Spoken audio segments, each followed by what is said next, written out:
Hi friends, ஒரு ஆரோக்கியமான நல்ல சுவையான ராகி புட்டு செய்யலாம் வாங்க.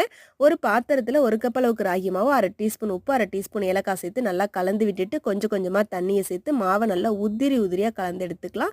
புட்டுக்கு மாவு நல்லா உதிரி உதிரியாக இருக்கணும். தண்ணியை கொஞ்சம் கொஞ்சமாக சேர்த்து கலந்து எடுத்துட்டு ஒரு இட்லி தட்டில் ஒரு துணியை போட்டுட்டு நம்ம கலந்து வச்சுருக்க மாவு அதில் சேர்த்துட்டு இட்லி பானையில் தண்ணி வச்சு நல்லா கொதிக்க விட்டு அதில் எடுத்து வச்சு மூடியை போட்டு 20 நிமிஷம் வேக விட்டுடலாம். 20 நிமிஷம் ஆனதும் நல்லா வாசனையாக புட்டு வெந்து வந்திருக்கும். இதை ஒரு பாத்திரத்தில் சேர்த்துக்கலாம்.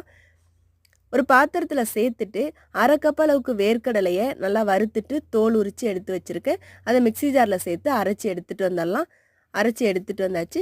இப்போது நம்ம ஏற்கனவே கலந்து வச்சுருக்க புட்டோட ஒரு அரை கப் அளவுக்கு வெல்லத்தை உடச்சி சேர்த்துட்டு அரை கப் அளவுக்கு தேங்காய் நம்ம அரைச்சி வச்சுருக்க வேர்க்கடலையும் சேர்த்து நல்லா கையால் கிளறி எடுத்தோம்னா சூப்பரான சுவையான புட்டு ரெடிங்க.